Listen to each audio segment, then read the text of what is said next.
Trying to get into learning about a topic as big as magic and science in ancient Mesopotamia could feel super intimidating at first. When you're confronted with the fact that we're talking about thousands of years of history filled with tens of thousands of texts, it's difficult to know where to start. But this Akkadian letter from the 7th century BCE will introduce us to some of the core concepts within the knowledge systems of ancient Mesopotamia. It will also give us some insight into how ancient scholars thought and worked. And by doing a deep dive into just this one text in particular, we can think carefully about how modern scholars do history and not get too abstract and distant from the evidence available to us. I'll get us started by situating this one letter into the huge web of ancient and modern knowledge and explain how we modern scholars can learn from what survives of the work of ancient scholars. I'll use this letter to lay some groundwork for some of the many different topics within Mesopotamian science, medicine, and magic that future videos will explore. By the end of this video, you'll have an idea of what people called kalû, āšipūtu, asûtu, and baru worked on and what they studied. And then at the end, I'll give you some resources to start diving deeper yourself, and I'll follow up on this introductory video with more specific videos later. So let's get going.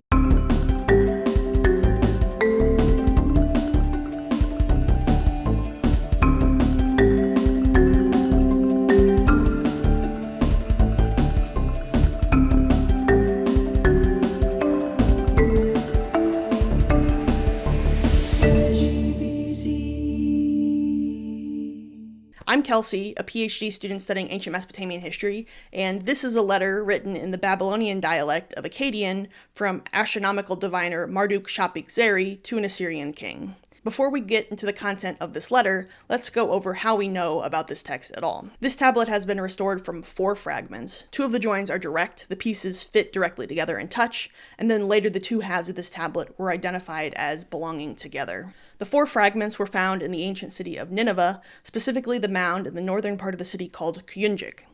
Over 30,000 texts come from this mound, though the excavations were not well documented and we don't know the exact find spots of most of these tablets. The assemblage of tablets from Kouyunjik is often called Ashurbanipal's library. You've probably heard of this, but that name is a bit misleading and often thrown around uncritically. I'm going to avoid using it because the situation is complicated and I don't want to smooth over the messy details too much, and I'll explain this more in a future video. But the basic situation is that Ashurbanipal's library is not a single building, but a huge collection of texts accumulated over the course of several kings' reigns. Sennacherib, Esarhaddon, and Ashurbanipal ruled from the palaces at Nineveh where the tablets were found, but other texts were brought from Sargon II's palace at Dur-Sharrukin to Nineveh when the capital moved. So if anyone ever talks about things being found in Ashurbanipal's library, that's a red flag that they don't know exactly what they're talking about. So proceed with caution. 3 of the 4 fragments of this letter were probably excavated in the early 1850s in poorly documented excavation projects run by British colonial explorers in Ottoman Iraq. In 1850, Austin Henry Layard discovered a large cache of tablets in 3 rooms of the Southwest Palace constructed by Sennacherib. This palace was also used by Ashurbanipal. Then, in 1853, Hormuz Rassam found thousands more tablets in the North Palace of Ashurbanipal. Throughout the 1850s, there were also some smaller excavations at various spots on the Kouyunjik mound, and these probably turned up some tablets as well. There was little concern for careful archaeological methodology, and the early excavators were primarily interested in movable ancient art and large reliefs. All of these tablets, excavated in the 1850s, and even some from completely different sites, got all mixed up together and didn't get registered and numbered in the British Museum's collections until the 1870s, so we can never know the exact find spots of these texts. And because of that, some of the analysis we can do is limited. But we do know that the 4th fragment of this letter was excavated in 1882, but we don't know the find spot. A lot of what we know about ancient Mesopotamian history at all comes from the texts from the Kouyunjik mound, but they would be so much better understood if these early excavations slowed down and actually recorded what they were doing. But we can't go back in time and put the texts back in the ground, so here we are figuring out what we can from the imperfect scholarship that came before us. The 3 fragments excavated in the 1850s were first published in Karl Bezold's catalog in 1891, and the 4th fragment was publicly cataloged in 1896. In the late 19th century, tablets were originally published in catalogs like this, with no images or drawings, just short summaries of the contents of the fragments as best as they could be figured out. We have to remember that Sumerian and Akkadian weren't deciphered until the late 1850s, so Assyriology was still very, very new at this point, and the British Museum was trying to get a handle on the thousands of tablets that it had taken from Iraq. The catalogs of the Kouyunjik collection allowed scholars around the world to see what the British Museum had, and start to formulate research projects, and then they could request the fragments for study. All things told, Bezold was able to put together surprisingly accurate glosses of the contents of the fragments of this tablet, correctly identifying it as a letter concerning astrological observations. The two direct joins were figured out by Manfred Dietrich in the 1960s, and then the hand copies, the drawings of the tablet, were first published not until 1979 in Dietrich's Neo-Babylonian letters from the Kouyunjik collection as two separate texts. Hermann Hunger transliterated and translated this letter into German in 1987, and then Simo Parpola translated this letter into English in 1993. So even before we look at the letter itself, we're talking about over 100 years of modern scholarly history. But now let's get into the scholarly world of Marduk-šapik-zeri in the 7th century BCE. It starts off like many other letters sent to the king with an introductory address. To the king of the lands, the strong king, king of the world, his lord. An ordinary enough beginning of an Akkadian letter. But then, it gets a bit dramatic even for generally pretty sycophantic letters to the Neo-Assyrian royal court.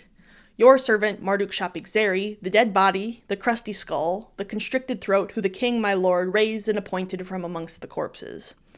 May I die as a stand-in for the king my lord. Just a quick note on translation. The translation of this main letter of the video I've done, and then any other translations that I'm pulling from, I'll cite on the screen, and just to give you a flavor of some of the choices that go into doing a translation, here, kalûtu is not a well-attested word, and the Chicago Assyrian Dictionary only lists it as occurring in names. But if we look at other words with the same triliteral root, we can see a couple of noun forms showing up in lexical lists having to do with skin diseases, and then garitsu, which is the grammatically feminine form, is a type of bread. So to play with the possible connection between those words and the root, I translated garutsu as crusty, but the SAA version translates it as leprous. After this groveling introduction, Marduk-šapik-zeri gets to the reason for his writing. For 2 years I have been in confinement and in fear of the king, my lord, as I observed the good and not good omens which are in the sky. I have been fearful and did not write to the king, my lord. Now afraid, so that it might not turn into my fault, I write to the king, my lord. And then he notes what he's been observing in the planet Sagmegar, which we call Jupiter now, the constellation Zubi, or the Crook, which is associated with Marduk, which is the constellation Auriga, and the constellation Zibati, or Pisces. If Sagmegar becomes still in the morning, enemy kings will make peace. Messages of peace will be sent from one king to the other. If the constellation Crook carries brightness, the foundation of the king's throne will be lasting. If Sagmegar stays in tails, silt will float in the Tigris and Euphrates.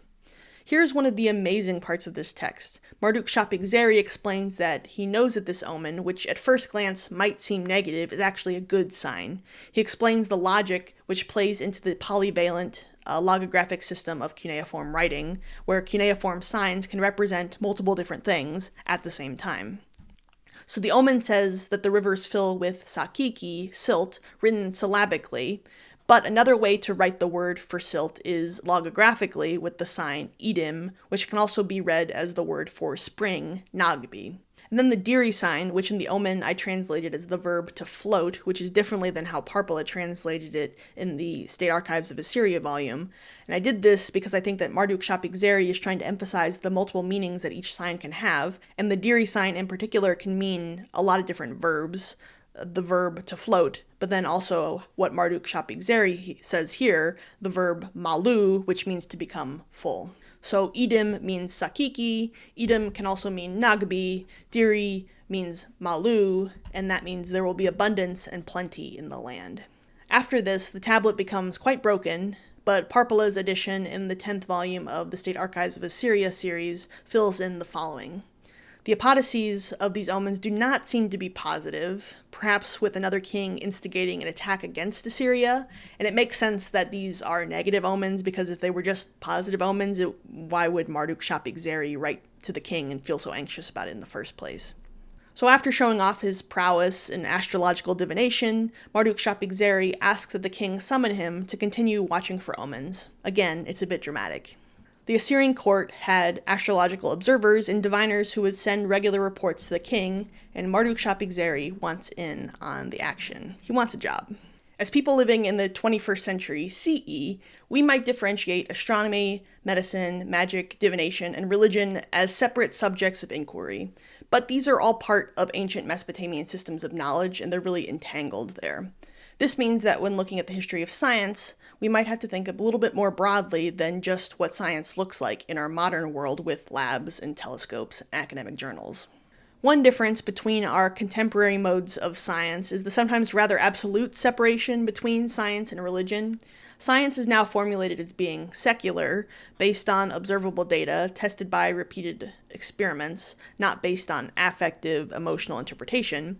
But the ancient Mesopotamian religious system is polytheistic and in many ways a sort of religious naturalism. The gods were present in the world. Shamash is the sun, Sin is the moon, Anu is the sky. They were visible, not just abstract, invisible deities, but their daily appearances in the sky were clear evidence of their reality. The core idea within the ancient Mesopotamian knowledge system is that the gods can inscribe meaning into every part of the world. The work of the scholar, then, is to observe and interpret, to figure out the will, desires, and messages of the gods. These interpretations were not based on individual whim, but there were agreed upon rules for observation and interpretation.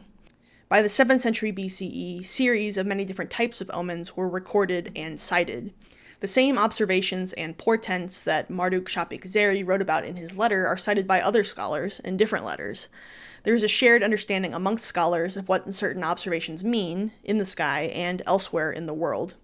And powerful people, like the king, wanted scholars who could interpret these signs to help them make decisions. Marduk-šapik-zeri explains some of his training and enumerates his scholarly credentials, which is super interesting because we don't have a ton of evidence establishing what scribal or scholarly training was like in the first millennium BCE, but texts like this can give us a hint at what's going on.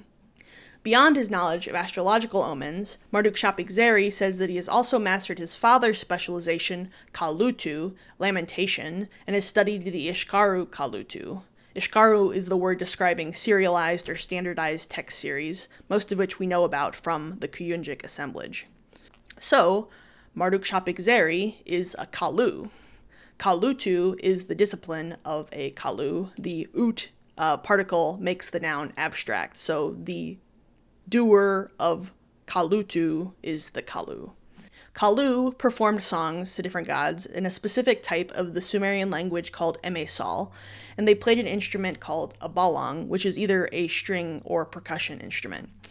There have been many scholarly discussions about emesal and what it is. Is it a register of Sumerian, a dialect, a sociolect? Is it gendered? Is it just about the genre of lamentation?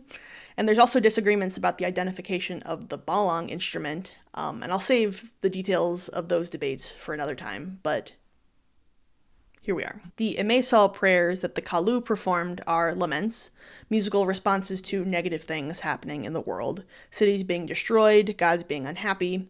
The powers of the gods are emphasized, intending to give them a boost and maybe make the situation in the human world a bit better.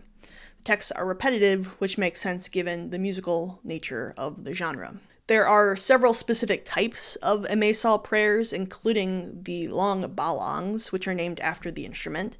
There are shorter ershemas. There are ershahungas, which literally means a lament to soothe the heart. And then other Sumerian prayers include shuwilas, which means hand lifting. For an idea of the flavor of these texts, here's a portion of a balong called Uru Amirabi. The city has been pillaged. This portion is directed toward Inanna. The earliest emesal prayers come from the Old Babylonian period, the beginning of the 2nd millennium BCE. In the 7th century, court scholars in Nineveh compiled lists of balongs and other emesal prayers. And then using fragments of texts from across locations and periods, modern Assyriologists like Mark Cohen and Uri Gabay have worked to reconstruct the texts of most of the prayers in these lists. We don't have a ton of information about the role of kalû in the royal court of the 7th century BCE, but Eleanor Robeson argues that their primary appointments were in the Temple of Sin in the city of Haran, and then they traveled to the palace in Nineveh when needed. Their primary appointments were not in the court. Urad Ea and his son Nabu-zeri-Idina are called the chief kalû in texts dating to the reigns of Esarhaddon and Ashurbanipal, and they are related to Shummu-Libshi, who is the Kalamahu, the chief kalû of the Esangil temple in Babylon. So it seems that specialization is familial. Fathers would teach sons kalûtu. Kalû also performed other rituals, including the Mish-Pi, or mouth-washing ritual, which our friend Marduk-šapik-zeri also says he is familiar with. This ritual imbues the statues of gods placed in temples with energy. Other rituals are done as the statues are clothed and fed and treated as a living thing. Marduk-šapik-zeri then says that he has read 6 different series of divination texts: Enuma Anu Enlil, Šumma Izbu, Kata Duku, Alandimmu, Nigdimdimmu, and Šumma Alu. I'll summarize these and show a few examples from each. Enuma Anu Enlil is a collection of astrological and weather omens.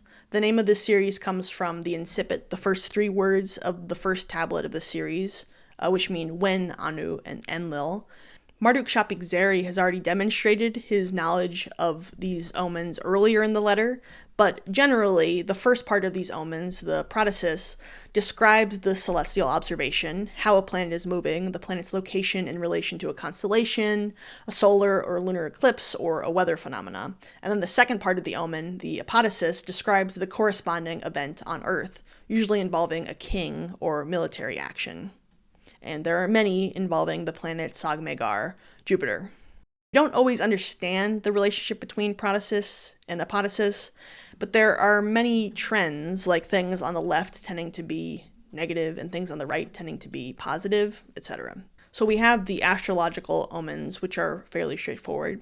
But then Šumma Izbu is a series of omens having to do with the anatomy of non-normative births of humans and other animals. For these to make any sense, I'll just need to show you some examples. A woman gives birth, and the child is half a cubit tall. He is bearded, he can talk, he can walk, and he has teeth. He is called a tigrilu, reign of Nergal, a fierce attack. There will be a mighty person in the land, pestilence. One street will be hostile to the other, one house will plunder the other. If a woman gives birth to 2 boys, there will be hard times in the land. The land will experience unhappiness. There will be bad times for the house of their father. If a woman gives birth to 2 boys, and they have 1 abdomen between them, there will be dissension between man and wife, and then it's broken. If a woman gives birth to 2 boys, feet first, the house will be scattered. And there are tons of examples of these. Similarly, alandimmu and nigdimdimmu are 2 series of physiognomic omens which interpret people's appearances, adult people in this case. So if the curl in his front points downwards, losses, he will become worried. If his right eye is long, he will become rich. If his penis looks like a fish, he will become powerful and have sons. Kata Duku omens interpret human behavioral tendencies and speech acts, and some of these are really funny. If he says, I will die, he will not die. If he says, I shall live, he will not live. If he says, I shall be rich, he will not be rich. If he says, I shall be poor, and there is nothing, want will wait for him. If he says, it is enough, his God will endow him. The last omen series that Marduk-šapik-zeri says that he knows is Šumma Alu. The short name to this series comes from the first line of the first tablet, Šumma Alu ina mele shakin, if a city is situated on a height. This omen series is often referred to as terrestrial omens, omens describing things happening on Earth. Some about city construction, but most are about animal behavior and human behavior. The series, at least the version known from Nineveh, is made up of 120 tablets, making it the longest omen series that we know of. We don't have a complete set of all of the tablets, but we have several manuscripts of many of the tablets, so Assyriologists can reconstruct much of the series. Sally Friedman published critical editions of tablets 1 to 63, and there is currently a project out at the University of Geneva working on these texts and publishing them open access if you want to peruse them. Tablets 1 to 21 describe different aspects of city or house construction and traits of the residents of the city. For example, the first 2 omens of the first tablet are Šumma Alu ina mele shakin, Ashib-libi alu shuati ul itab. If a city is set on a height, living in that city will not be good. And then the second is Shumma alu ina mushpali shakin libi ali shuati itab. If a city is set in a depression, the ambience of that city will be good. The omens are often pairs of traits, high and low, left and right, often with one aspect bearing a positive portent and the other negative. Some are fairly straightforward. If a city's young men are good, the city will have peace. If a city's young men wander about aimlessly, that city will suffer from the hand of evil. Other omens on the first tablet are about different populations of people in the city and are more opaque. The connection between the attribute or occupation and the portent are not as clear, but here are some examples of the range of topics covered so you get an idea. Some have to do with appearance or disability, and others have to do with jobs. You can take a look at the electronic Babylonian library edition of the texts and tag yourself. Which one are you? Other omens are even more specific. The first tablet lists a bunch of possible responses to a dog barking at the city platform.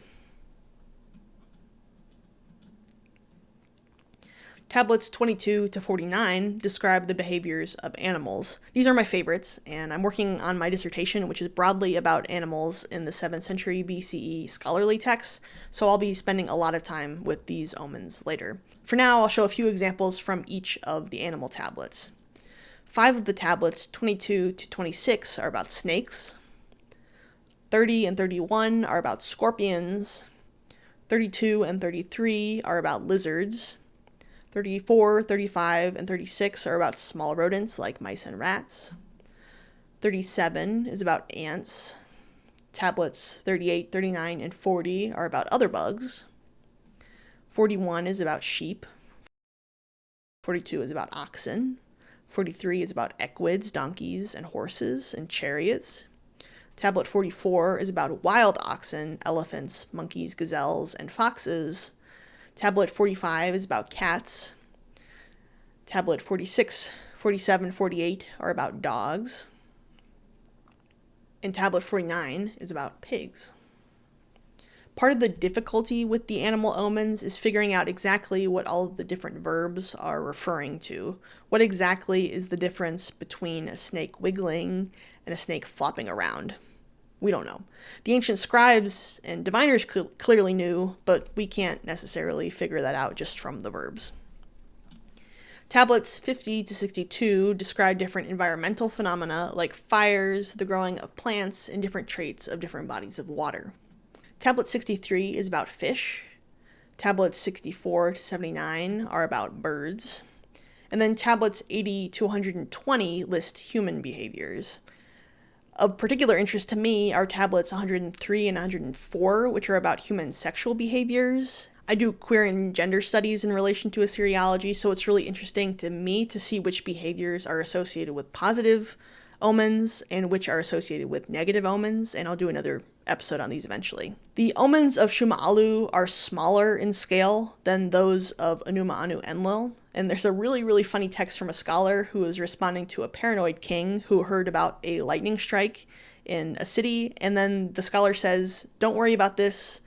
That only affects the people of that city, and specifically the owner of the field where the lightning strike happened, and you've never even been to that city." Eleanor Robeson writes that the scholars working in the 7th century royal courts had a primary specialization, like kalû, āšipūtu, or asû, and then they might have secondary specializations like the Shumma Alu series or astronomical divination, like Marduk-šapik-zeri here. On the reverse of the tablet, Marduk-šapik-zeri then lists the names and specializations of 20 other scholars who he recommends for the court. This allows us to see a bit of how scholarly specialization works, how scholars might work on 1 or 2 different divination methods, or know 2 or 3 different bodies of knowledge. There are some other scholars who know Enuma Anu Enlil and kalûtu, like Marduk-šapik-zeri and his father. And then there are other specialists represented in this list, including Sin, Aha, Shubshi, Akrea, Kuduru, and Labashi, who are listed as competent āšipūtu. An āšipūtu is a specialist of ritual and magical medical treatments, In translations, āšipūtu is sometimes translated as exorcist, but I will not use the word exorcist because I think it's messy and imparts too many assumptions about this magical medical role, and I don't want their brains to just go to the movie The Exorcist. The work of the āšipūtu is a bit different. āšipūtu, the work of the āšipūtu, involves magic, enacting change on the world without physically touching the thing or being that the specialist is trying to affect. āšipūtu were the ritual specialists who performed incantations to counter harmful magic, kishpū. Kishpū is sometimes translated as witchcraft, so āšipūtu worked against kishpū, harmful magic. And they also did incantations against harmful entities like lamashtu. āšipūtu are often treating the physical symptoms of a patient, but the causes of those symptoms were determined to be spiritual and metaphysical in nature and needed a ritual solution, not just herbal medicine. We have a couple of copies of the so-called Exorcist Manual, which is a catalog or maybe a curriculum of texts required for training in āšipūtu. The best preserved copy was found in Ashur, dating to the 7th century BCE, but there was also a small fragment found in Nineveh. It lists many texts that an āšipūtu is expected to be familiar with, from diagnosis texts, omens, incantation series like maklû, shurpu, lamashtu, and other rituals which you know about mostly from the 7th century BCE serialized versions from Nineveh. I'm working on a video on the maklû series right now, so keep your eyes posted for that in the next couple of weeks.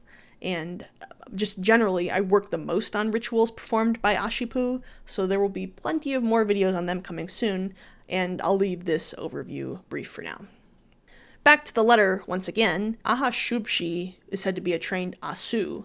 Like āšipūtu, asû also treated physical symptoms, but they primarily tried to treat the sickness with herbal remedies, which were ingested, fumigated, or applied topically, though there were also rituals involved. The lines between the specializations of the asû and the āšipūtu are often blurry and not super distinct. I don't want to try to draw really firm boundaries between the specializations āšipūtu and asû. Basically, āšipūtu are doing more magical medical stuff, and asû are doing more herbal remedy stuff, but there's ritual involved in both cases. We have lists of plants used for medicinal purposes and many examples of recipes and rituals that might have been performed by asû.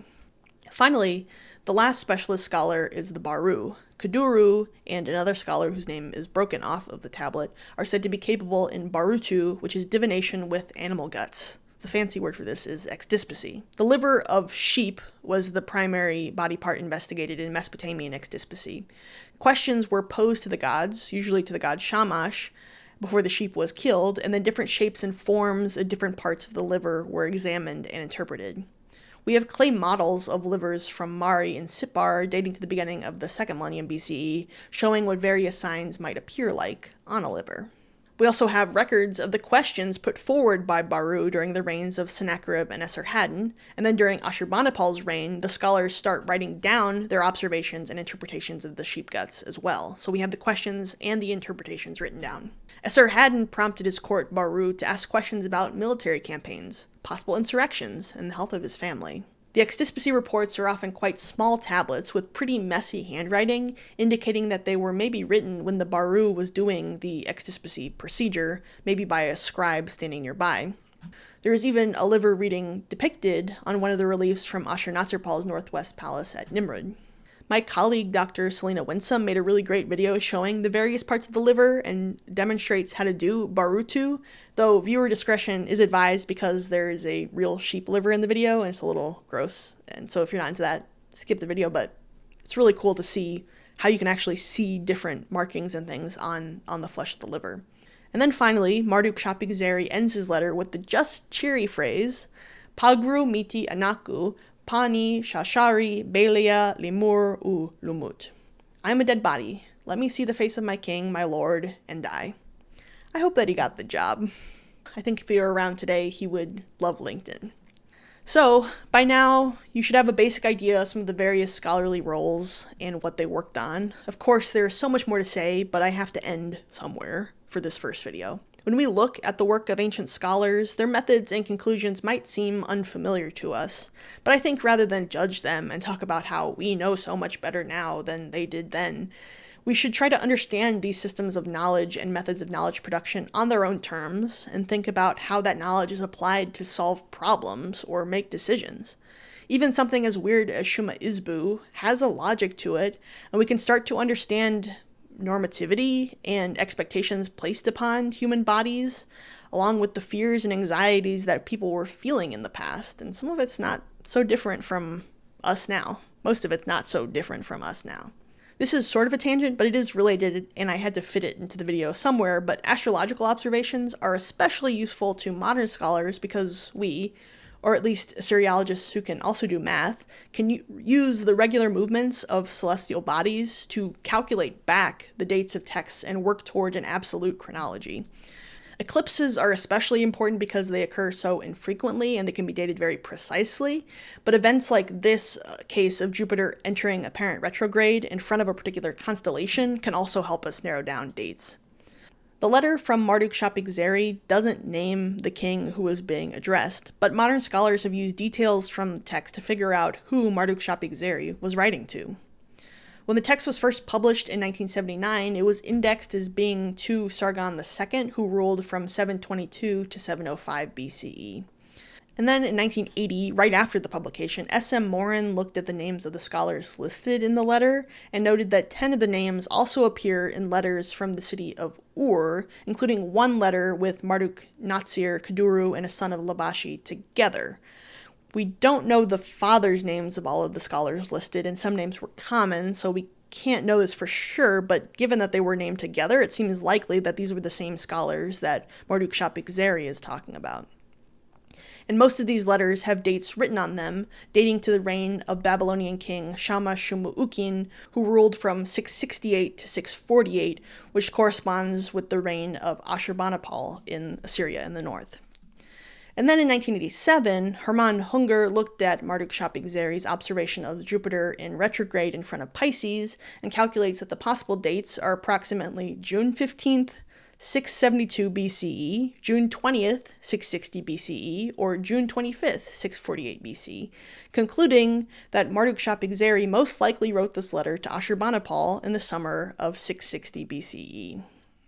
Using Marduk-šapik-zeri's letter as a frame to talk about ancient scholarship ties us to the real world a bit so we don't get lost in abstraction and critical editions of texts put together from various periods. And we need to remember that we're talking about the work of real people who lived in the world, and we can think about the scholars who were working in the mid-7th century BCE in the court of Nineveh with Marduk-šapik-zeri's letter. If you liked this video and want to support me making more accessible, carefully researched, text-based content without AI on Mesopotamian history, please give me a like and a follow. It really helps as I'm starting out this channel and trying to grow. If you're especially inclined, you can become a patron and earn some extra bonuses along the way, and I'd really, really appreciate it. I'll end with a couple of recommendations for further reading so you can dive into this even more yourself. Eleanor Robeson wrote a really excellent book, Ancient Knowledge Networks, on court scholarship during the first millennium BCE that I highly recommend. And if you've watched the show Kunk on Earth, you'll recognize Dr. Robeson, who makes an appearance there. Let's talk maths and numbers. Were numbers worth less back in ancient times, or did they have the same value as now, only bigger? Numbers had the same value as they do now in ancient times, yeah. Robeson looks at a bunch of texts to think about how different scholars interacted with each other and the king, and how their roles in the court changed during the course of the first millennium BCE, and it was really a big point of inspiration for this video, and it's available open access for free online, so I highly recommend you check it out. And then Francesca Rockberg's book, Before Nature, goes into more detail into divination, particularly astronomical divination, and the concept of nature in cuneiform texts. And she thinks about how Mesopotamian knowledge fits into the history of science, which is usually formulated as starting in ancient Greece, but maybe we should think about it as starting in ancient Mesopotamia. And it might be that we need to think about science, the term science, in a broader way. Rockberg also has a brand new book that just came out a few months ago, which I haven't read super closely yet, but it's called World Making in Cuneiform Antiquity, an Anthropology of Science. And in the introduction, Rockberg's definition of science really helped me think about how to formulate and frame this episode a bit. One of the things that we have to remember is that things are constantly changing. Basically, nothing is constant. So what might be true of a knowledge system in one place in time might look completely different later. We have to remember that most of the texts about Mesopotamian scholarship come from the 7th century royal court at Nineveh, and we should be careful about extrapolating too far beyond that. We should be cautious in assuming that the serialized texts that we have from Kouyunjik reflect actual literal practice. We have to look at the letters in conjunction with the serialized texts. And we have to remember that collections of incantations and omens developed fluidly, and the practice of serialization and standardization is just one of many ways to manage and interact with the huge body of knowledge that has been passed down through various means over hundreds of years. And so we just need to make sure we're staying grounded in place and time, and texts like Marduk-šapik-zeri's letter help us do that. See you next time.